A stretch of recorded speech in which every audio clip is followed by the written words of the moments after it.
ஒன்றியவான் ஒன்றாவது அதிகாரம் 1-2 வருஷம். முதலாம் வருஷமும் 2வது வருஷம். ஆதி முதல் இருந்ததும் நாங்கள் கேட்டதும் எங்கள் கண்களினாலே கண்டதும் நாங்கள் நோக்கி பார்த்ததும் எங்கள் கைகளினாலே தொட்டதுமாய் இருக்கிற ஜீவ வார்த்தையை குறித்து உங்களுக்கு அறிவிக்கிறோம். அந்த ஜீவன் வெளிப்பட்டது பிதாவினிடத்தில் இருந்ததும் எங்களுக்கு வெளிப்பட்டதுமான நித்தியமாய் இருக்கிற அந்த ஜீவனை நாங்கள் கண்டு அதை குறித்து சாட்சி கொடுத்து அதை உங்களுக்கு அறிவிக்கிறோம். அறிவிக்கிறார்கள். இயேசு உலகத்தில் இருந்தார், நாமும் உலகத்தில் இருக்கிறோம். அவர் என்ன கண்டுபிடிச்சாரு, நாமும் அவருக்கு நமக்கு என்ன வித்தியாசம்? அவருக்கு அந்த அனுபவம் நமக்கு என்ன? உலகத்தில் வந்தவர் இயற்கையாக நாமும் இந்த உலகத்தில் இந்த உலகத்தில் வந்து என்னத்தை கண்டுபிடிச்சார்? இயேசு இந்த உலகத்தில் என்ன கண்டுபிடிச்சார்? ஆதி முதல் இருந்த ஜீவன் ஆதி முதல் இருந்தது நாங்கள் கேட்டதும் இது நாங்கள் கேட்டோம், எங்கள் கண்களினாலே கண்டோம், நாங்கள் நோக்கி பார்த்ததும் எங்கள் கைகளினாலே தொட்டதுமாய் ஜீவ வார்த்தை குறித்து உங்களுக்கு அறிவிக்கிறோம். இந்த ஜீவ வார்த்தை ஆதி முதல் இருந்தது. நாங்கள் கேட்டோம், என் கைகளினாலே கண்டது. ஜீவ வார்த்தை உங்களுக்கு அறிவிக்கிறோம். இந்த ஜீவன் இரண்டாவது அந்த ஜீவன் வெளிப்பட்டது பிதாவினிடத்தில் இருந்ததும் எங்களுக்கு வெளிப்பட்டதுமான நித்தியமாய் இருக்கிற அந்த ஜீவனை நாங்கள் கண்டு அதை குறித்து சாட்சி கொடுத்து அதை உங்களுக்கு அறிவிக்கிறோம். அந்த ஜீவன் வெளிப்பட்டது. ஜீவனோடதான் வந்தார்.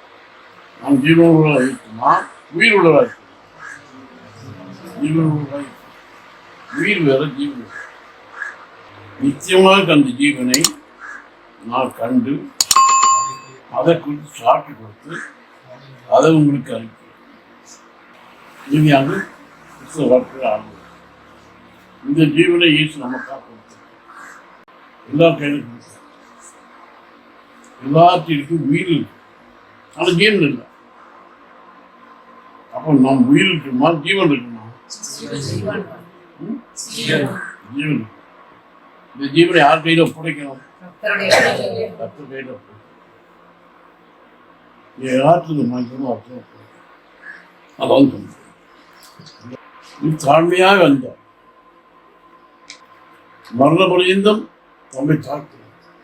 இது பரியந்தம் சிலுவையின் மரண பரியந்தம் நம்மளை இது ஏற்றுக்கொண்டோம், கண்டோம், கேட்டோம், நோக்கி பார்த்தோம், தொட்டோம். இதே உங்களுக்கு அறிவிக்கும் ஜீவார்த்தை. ஜீவார்த்தை என்ன செய்யணும்? நோக்கி பார்த்தோம், தொடர்ந்துன்னா அளவுக்கு பார்த்தோம். ஜீவார்த்தை வார்த்தை தொட முடியும்,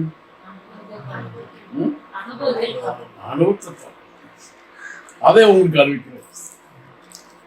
இந்த வார்த்தையுடைய இந்த அளவு நமக்கு தெரிஞ்சாதான் இந்த உலகத்தை வாழ்ந்து அர்த்தம். இவரிடம் மிருகங்களை போல வாழும். எந்த வார்த்தை நீங்க வந்து சினிமா பாட்டை கேட்டு போகிறது. இந்த வார்த்தையை அறியணும், ஜீவ வார்த்தை எப்படி பண்றார்? தேவனுடைய ரூபா என்றார்.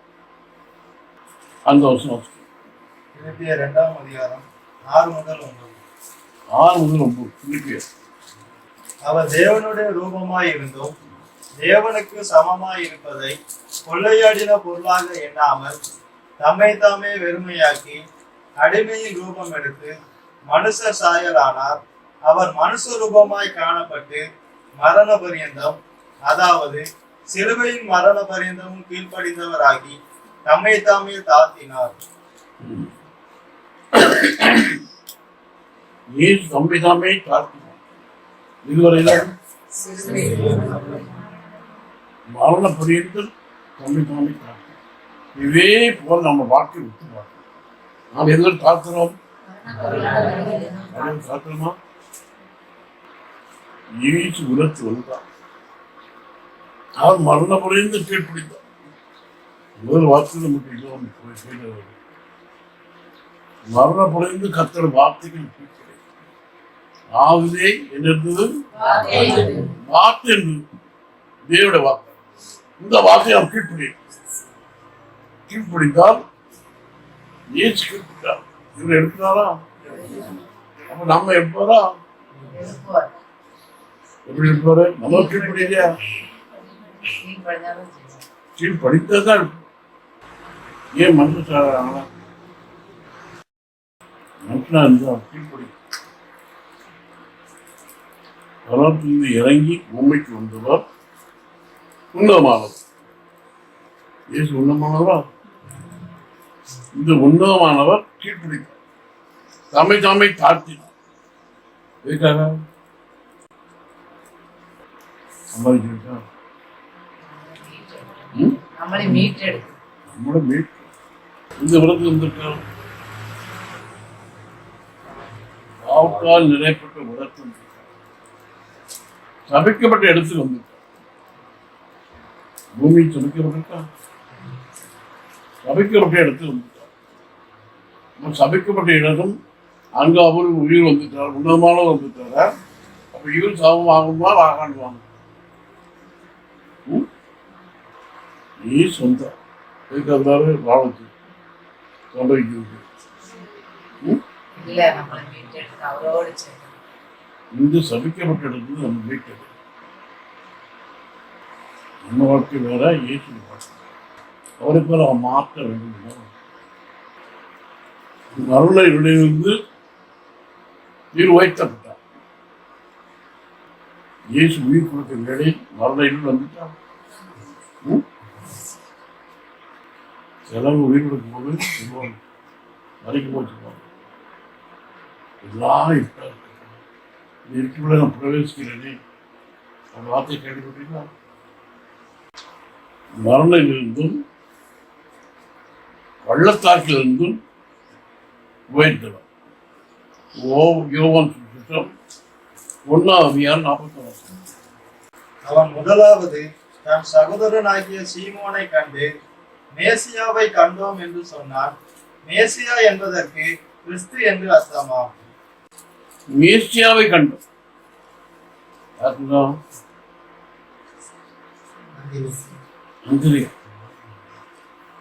மேசியா என்ற வார்த்தைக்கு என்ன அர்த்தம்?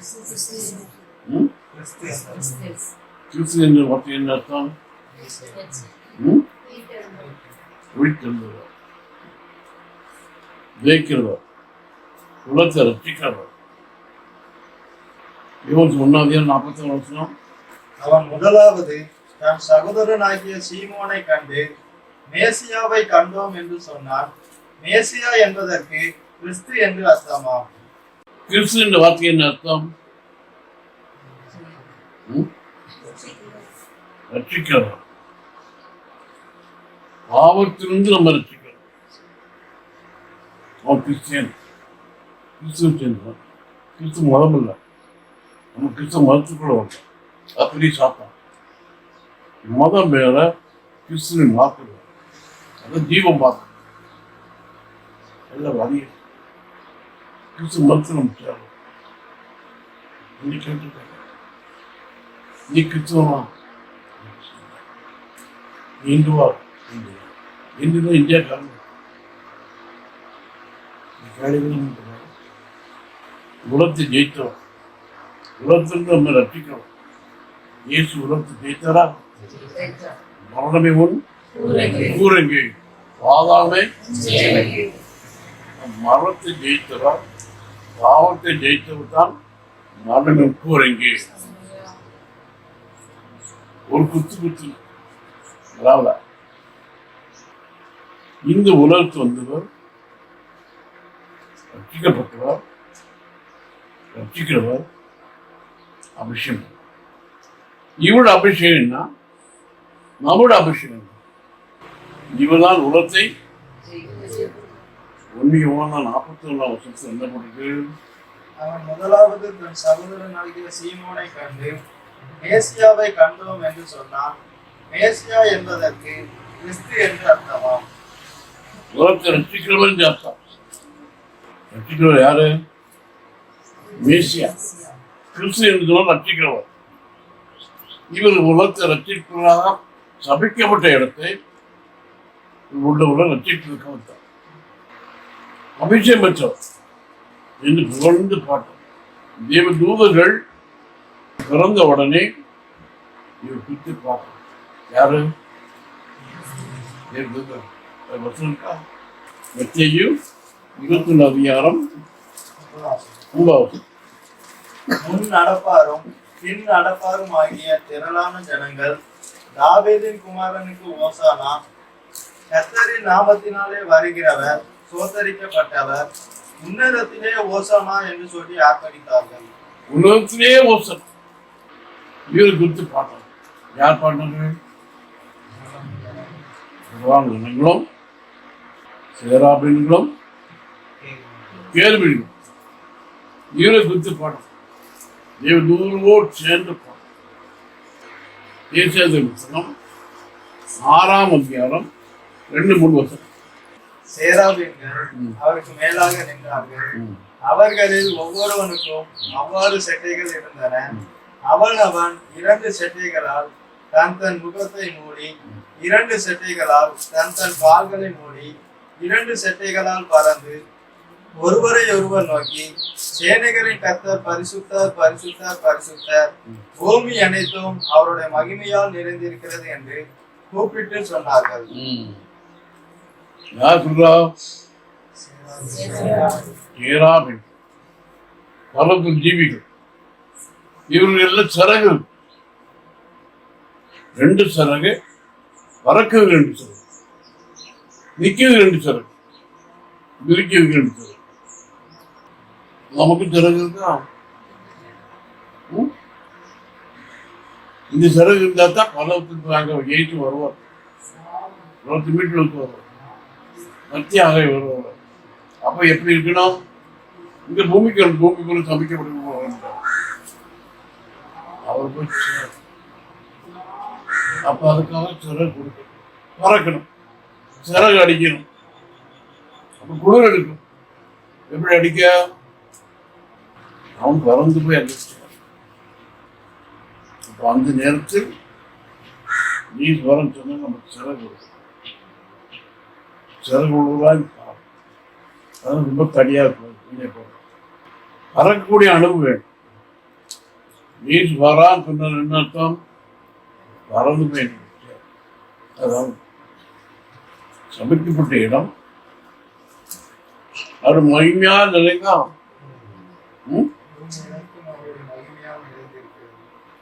இந்த பறவைகள் சேராபீன்கள் கேராபின் வந்ததால் பூமி சமைக்கப்பட்ட பூமி மகிமையாக. இதே போல ஜபிக்கலாகி நாம், அபிஷேகம் பெற்றுள்ளாகி நாம் ஒரு இடத்துக்கு போனா அந்த இடமா ஜபிக்கப்பட்ட இடமா எவ்வளவு சபிக்கப்பட்டது தெரியும். ஆசிரியர் நித்திய ஜீவனை கண்டவர்கள், அந்த வார்த்தையை கண்டு வந்தவர்கள், சபிக்கப்பட்ட எடுத்து வந்தவர்கள் இப்படி மகிமையை மாற்றுறாரா? அப்ப நாம மாற்றமா மாற்றணும். அதான் கத்த உலகத்துல பற்றி காரணம் மகிமையாய் மாற்றம். கிறிஸ்தை ஜீவன் செய்வது உலகத்தை ஏமாற்றுவது. சபிக்கப்பட்டவரை ஜீவன் உலக மாற்றம் ஆசுவமா மாறும். ஏசாயா புத்தகம் 6ஆம் அதிகாரம் 2-3 சேராபீன்கள் அவருக்கு மேலாக நின்றார்கள். அவர்களில் ஒவ்வொருவனுக்கும் அவ்வாறு செட்டைகள் இருந்தன. அவன் 2 செட்டைகளால் தன் முகத்தை மூடி, 2 செட்டைகளால் தன் கால்களை மூடி, 2 செட்டைகளால் பறந்து ஒருவரை ஒருவர் நோக்கி, சேனைகளின் கர்த்தர் பரிசுத்தர் பரிசுத்தர் பரிசுத்தர், பூமி அனைத்தும் அவருடைய மகிமையால் நிறைந்திருக்கிறது என்று கூப்பிட்டு சொன்னார்கள். சபிக்கப்பட்ட பூமி எப்படி இருக்குது? மகிமையாக இருக்கு. நிறையப்பட காரணம் என்ன?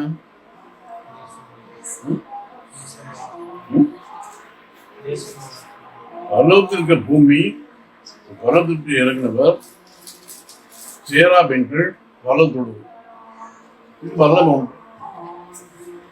இங்க வந்து பாருங்க சபிக்கப்பட்ட பூமி ஆத்மாக்கு இயேசுவும் உலகத்தில் வந்தார். சபிக்கப்பட்ட ஆசிர்வாதம் மாத்தினால இந்த சாபத்தை மாற்ற நான் மற்றவர்களுக்கு ஆசிரமமாக இருக்கேன். இது ஏசு கேட்கணும் வரம் கிடைக்கும். அப்ப இயேசுட வரமே நமக்கு கிடைக்கும். அவர் ஜீவனா வந்தார். இந்த ஜீவ வார்த்தையை நாம் கண்டுபிடாது. இயேசு எப்படி இருந்தார்? அவருக்கு ஒரு ஜீவன் இருந்தது. அந்த ஜீவன் மனுஷருக்கு இந்த ஜீவன் நான் காணும். கிறிஸ்தவன் சொன்னார் எதை காணணும்? ஜீவனை காணும். கிறிஸ்து இயேசுக்குள் இந்த ஜீவனை நாம் காணும். அந்த ஜீவனை கண்டுகொள்ள நாம் எப்படி இருப்போம்? நீதான் கிறிஸ்தவனாக காணும். இயேசு உனக்கு வந்தார். பாவிரோடு உட்கார்ந்து சாப்பிட்டார். மாயக்காரோடு உட்கார்ந்து சாப்பிட்டார். இப்படிப்பட்ட ராஜாவா இருக்கு கர்த்தர். இது ராஜா சிலர் இருந்தார். அடக்கம் பண்ணார். ஜீவனை கண்டவர், ஜீவனை உடையவராக நடித்தவர், தேவனுக்கு சமமா இருந்தவர். இப்படிப்பட்ட ஒளியாய் வந்தார். ஈசு ஒளியா வந்தாரா? ஒளியாய் உடையவர் இவர் வந்தார். பிதாவின் முடியில் எப்படி இருந்தார்? செல்ல பிள்ளையார். இவர் இருந்தவர் இருளின் அதிகாரத்துக்கு மாற்றம். அந்த இருளின் அதிகாரத்தை ஜெயித்தாரா? இது மறிக்கிற இடையில் என்ன சொன்னாரு? என் தேவனே கூட்டம் 6 மணி நேரம் முதல் 9 மணி நேரம் வருவதற்கு அந்த காலம். இந்த அந்த காலத்தில் இருந்து என் தேவனே கூட்டம் வெளிச்சம் உண்டாச்சு. அவன் ஒளியில் உள்ள தேவன் ஒளியா இருக்கிறார். இருளை ஒளியா மாற்றினார். கழித்தார். செல்ல இவ்வளவு கொண்டு பார்க்க அதாவது யார் அவன் அறிஞ்சது கையை கலைஞர் யாரு? கவர்னர். இது இஸ்ரேல் நாட்டுக்கு தலைவராஜ். அவங்க என்ன பண்ணான்? அதுக்கப்புறம் தீட்டு வைத்தார். அதோடு சரி இதான் மடியில் எப்படி இருந்தாலும் நல்ல பிள்ளையா இருந்தார். இருளின் அதிகாரத்துக்கு மாற்றப்பட்டார். இவர் தான் அழியாதவர், அதிர்ஷ்டமானவர். அதிர்ஷ்டமான 4வது அதிகாரம் 9 ஏறினார் என்பதினாலே அவர் அதற்கு முன்னே பூமியில் தாழ்விடங்களில் இறங்கினார் என்று விளங்குகிறது அல்லவா?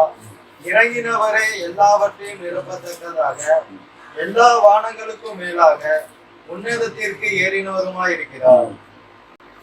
இந்த பாதாளத்தில் தள்ளப்பட்டவர், பாதாளத்தில் போய் சாத்தானோடு பேசினவர், இருளின் அதிகாரத்தோடு இது தடித்தான். இவ்வளவு அதிகாரத்தில் உள்ளப்பட்டவர் மரண பரிந்து கேட்டுருக்காங்க. பாவம் நம்ம கேட்டு முடியுமா? ஏற்று வந்து யாரும் இருந்தாலும் கேட்டது 10 ரூபா ஜீவனுக்கு அந்நியாரம்.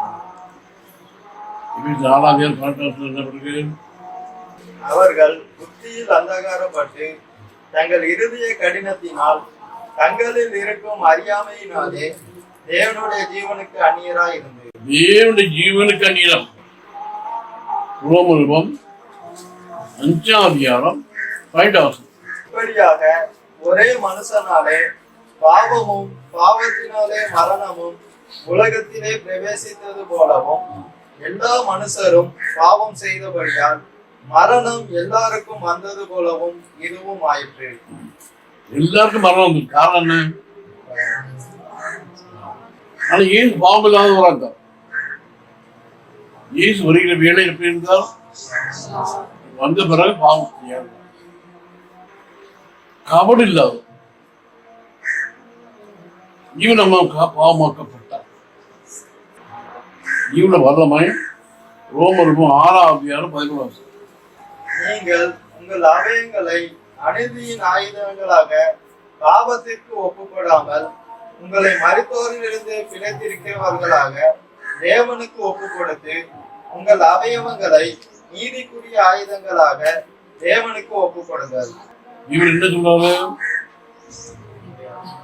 சரீரத்துல ஒவ்வொரு அவயங்களுக்கும்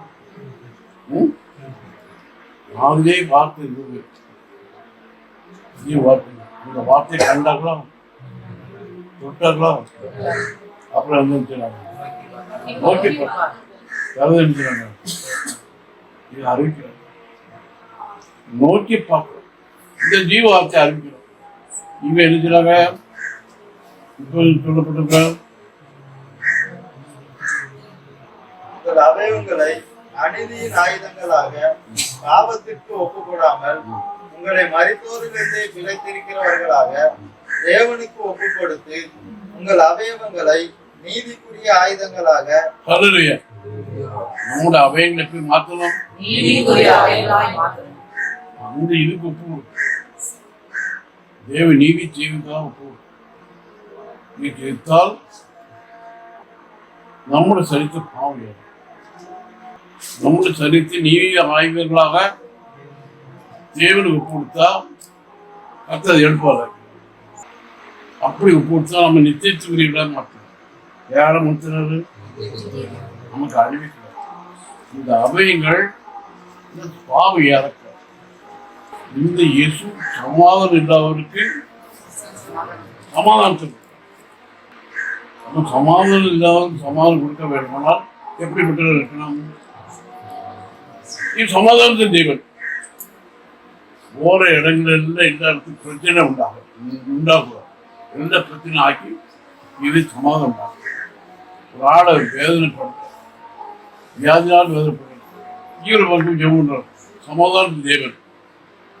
அவன் சமாதானம் கிடைக்குமா கிடையாது? அப்ப அவருக்கு இதுதான் அபிஷேகம் பெற்று அந்த ஆவிய உடையவர். அப்ப நம்மை ஒரு ஆள் கொடுத்தாரு. ஆனால் அந்த வீட்டுக்கு என்ன கிடைக்கணும்? விட முடியா? இப்ப நாம் ஒரு வீட்டுக்கு போனா என்ன கிடைக்கணும்? சமாதானம். இதுதான் சமாதானத்தின் தேவன். இந்த பர்த்டே இந்த தேவன் எங்க பிறந்தாரு?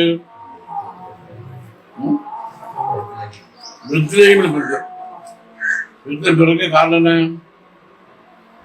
பெத்லேகமே நீ சிறிதா இருந்தாலும் யூதாவை அரசாங்கக்கூடிய ராஜா முன்னெடுத்து தோன்றுவார். யாருக்கு தோன்ற ராஜா? இந்த சிறிய ஊரா இருக்க இந்த பெத்லேகம் அப்பத்தின் வீடு. நீ வசம் அப்பத்தின் உள்ளத்தின் உலகத்து ஆளுகிற ராஜா பிறக்க. நம்முடைய உள்ளத்திலிருந்து ராஜா வரணும். ராஜா போல அதிகாரம் வரணும். இந்த ராஜா வந்தால் இயேசு பிறகு காரணம் என்ன? உலகத்தை பிறகு ராஜாவா பிறந்தது எங்கே? அது பெத்லேஹேம்ல பிறப்பார். போயிட்டான். ஆனா அர்த்தம் தெரியாது. உன் உள்ளத்துக்கு வந்தவர் ராஜா நம்ம உள்ளத்துக்கு பிறந்திருக்கிறார். நம்ம உள்ள எப்படி இருக்கணும்? ராஜாவா இருக்கணும். உலக ஆளுகளை நம்ம வார்த்தை அவ்வளவு மரணம் ஆளுமானால் அப்ப நம்மளோட வார்த்தை மூலம் பிழைக்கணுமா? எனக்கு சித்தம் உண்டு. சுத்தமாக குற்றவை ஆப்டர் குற்றம் போயிட்டேன். ஏன் ஒரு வீட்டுக்கு போனேன். அந்த வீட்டுக்கு போய் டக்குனு ஏதோ மனசேன் கை உள்ளது. எனக்கு சித்தம் உடைய ஐயா இன்னைக்கு நினைக்கிட்டா சோமாக்கு மாறி ஒரு டாக்டர் போட்டேன். இந்த குற்றவை கேட்டான். நமக்கு சித்தமானால் நீர் இறக்க தீர்மானம் எனக்கு சுத்து பக்கம் அவ்வளவு ஆவலோடு ஏசு எந்த வீட்டுக்கு போனாலும் அந்த வீட்டுக்கு போகணும்னா போயிட்டேன். ஏசு வந்துச்சு அந்த வீட்டுக்கு இருந்தாங்களா உங்களுக்கு சித்தமான எங்களுக்கு சுத்தமாக எப்படி சொல்றாங்க?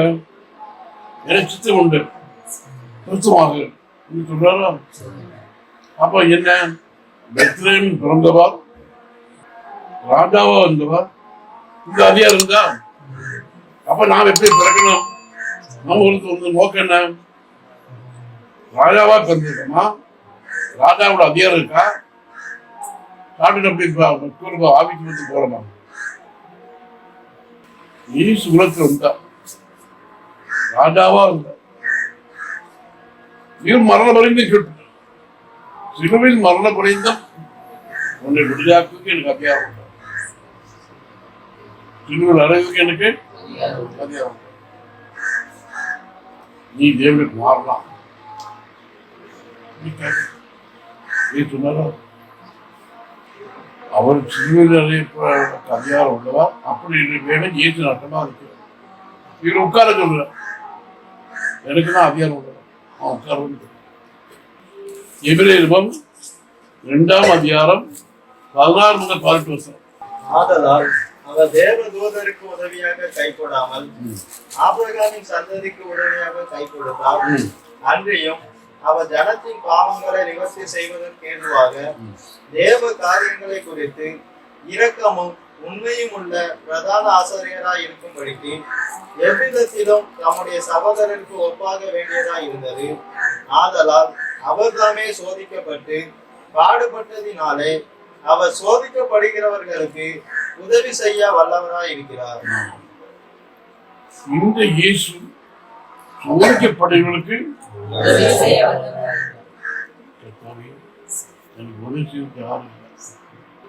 அவர் வந்து கேட்கிறார். அவசர உதவிக்கு போர்டு போட்டிருக்கார். இப்போ கவர்மெண்ட் எதுக்கு அவசர உதவிக்கு உதவி கேட்கப்பா இவ்வளவு வந்து நாங்க பார்க்கலாம் நடவடிக்கை அவன் நம்ம ஏமாற்ற மரண முறைந்து கீழ்ப்படுத்தி வந்தான். பலவீனங்களில் இதே வசனம் பலமையா உள்ளது என்று காட்டுறார். யாருக்கு உதவி செய்கிறார்? ஒதுக்கப்படுது. யாருக்கு? ஆபரம் சந்ததியா இருக்கிறவன். ஆபத் மனுஷனா இருக்கிறவன். ஆபரம் சந்ததியா இருந்தால் அவனுக்கு உதவி செய்வான். கை ஆபரம் சந்ததி விசுவாசம் மாக்கத்தார் தானே ஆபரம். ஆமா யாரு? விசுவாசம் மாக்கத்தார். விசுவாசம் வேணும். நீ விசுவாசிக்கலையா?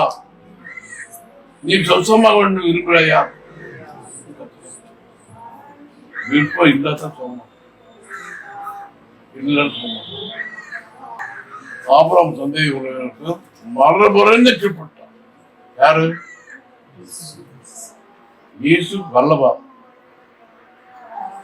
எபிரேயர் 2ஆம் அதிகாரம் 18 என்ன பண்ணிருக்காங்க?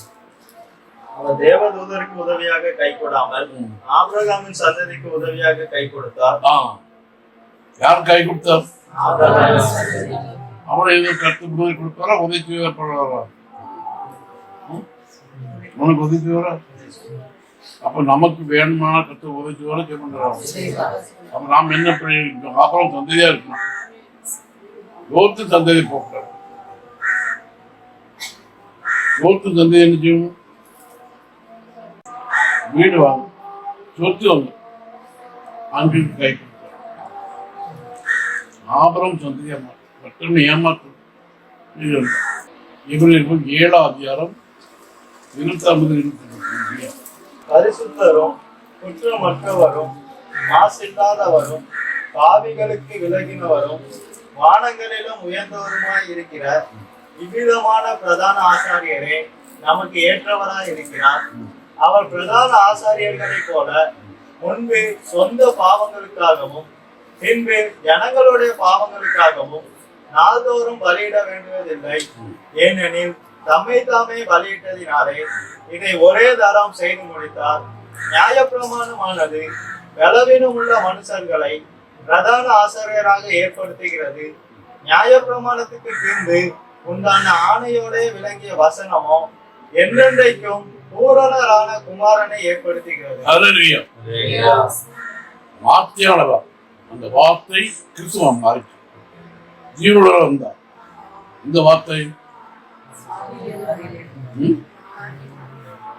அதே வார்த்தை இருந்தது. அந்த வார்த்தை தேவனுக்கு இந்த அந்த வார்த்தை இந்த வார்த்தை ஜீவார்த்தை. நியாயப்பிரமானது எப்படிப்பட்ட வார்த்தை உண்டாக்குது? பலவீனம் உள்ள மனுஷனை பலவான மாற்றுதான்.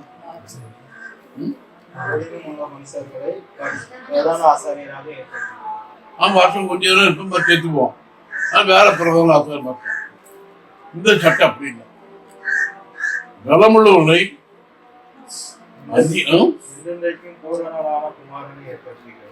என்றென்னைக்கும் பூரணமான மாற்றமே கிடையாது. எப்போதும் நம்ம நடத்துவோம். இவரோட வார்த்தையின் கிட்ட நமக்கும் மரணம் கிடையாது. அவன் மரணமே உன் கூரைக்கு பாதாளமே உன் மரணத்திலிருந்து எழுந்து வைக்கும். சாத்திரம் மேஷக் ஆபைக்கு அங்குள்ள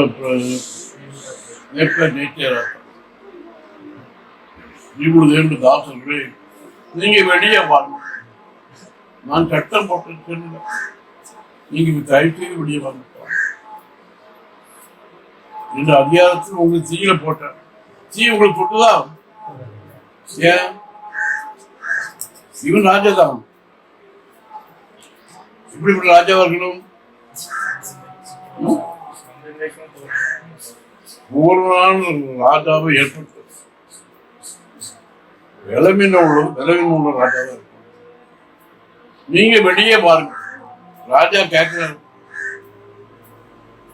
ஐயா நான் தான் உங்களை போட்டேன், நீங்க என்ன உங்களுக்கு வெளியே என்ன கொண்டு வந்தது? நீ செத்து போவீங்கப்பா, நீ செத்து போனா நான் தான் உள்ள போகணும், வெளியே பாருங்க தெரிஞ்சிடும்.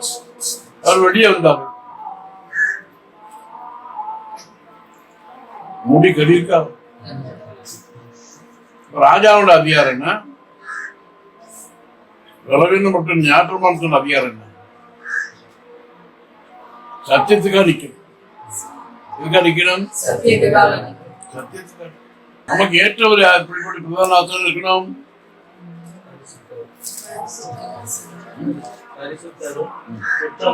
குற்றமற்றவர், மாசில்லாதவர், ஆவிகளுக்கு விலகினவர்களாக இருக்கிறார்.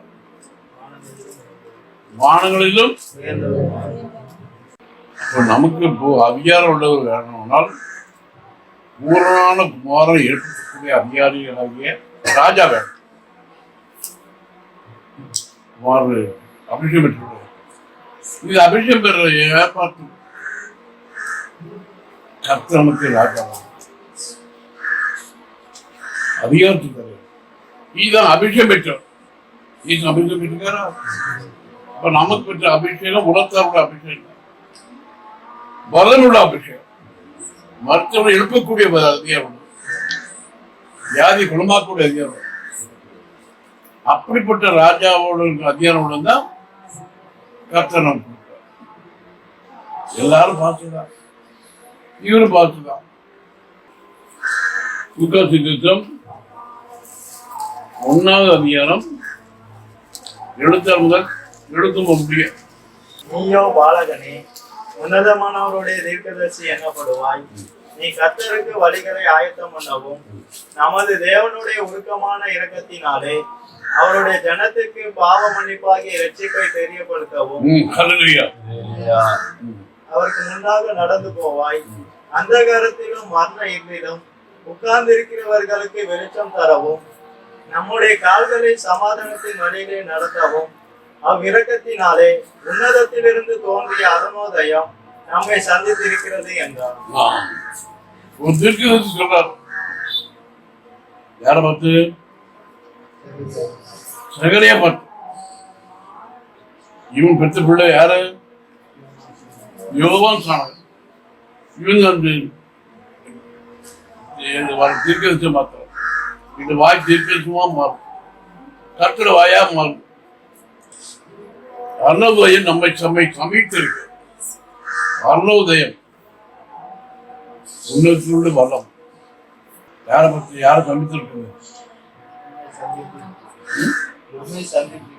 நம்ம சமைத்து முதல்ல யாரை சமைத்தது? இப்ப யாரை பத்தி இருக்கு? அப்பா பார்த்து சொல்லிச்சு, சகரியா தீர்க்கதரிசி உன்னதமான தேவனுக்கு ஆசரே அருணோதயம் நம்மை எங்கி விழிச்சது. அருணோதயம் நம்ம செலுத்திருக்கேன் நடக்கிறாங்க. ஏசு 53ஆம் அதிகாரம் 6வது. நாம் எல்லாரும் ஆடுகளை போல வழி தப்பி திரிந்து அவன் தன் வழியிலே போனோம். கர்த்தரோ நாம் எல்லாருடைய அக்கிரமத்தையும் அவர் மேல் விழ பண்ணினார். நம்மை எல்லாம் ஒரே ஆடாய் மாற்றுவதற்காக நம்முடைய அக்கிரமத்தை எல்லாம் அவர் மேல் சுமந்து தீர்த்தார். எல்லாம் ஒரே ஆடாது நம்ம எடுத்ததுக்காக வந்தோம். ஆனால் அருணோதயம் நம்ம சொல்றது காரணம் என்ன? ஒரே ஆடா மாறும். கால ஆடு ஆடு செதை போக்குறாரு. மேற்படி கண்டவுடன் மேய்ப்பு கையில் ஆகாரம் உண்டு, கம்பம் உண்டு. இந்த ரொம்ப அடிக்கிறது இது அரவணைக்கு.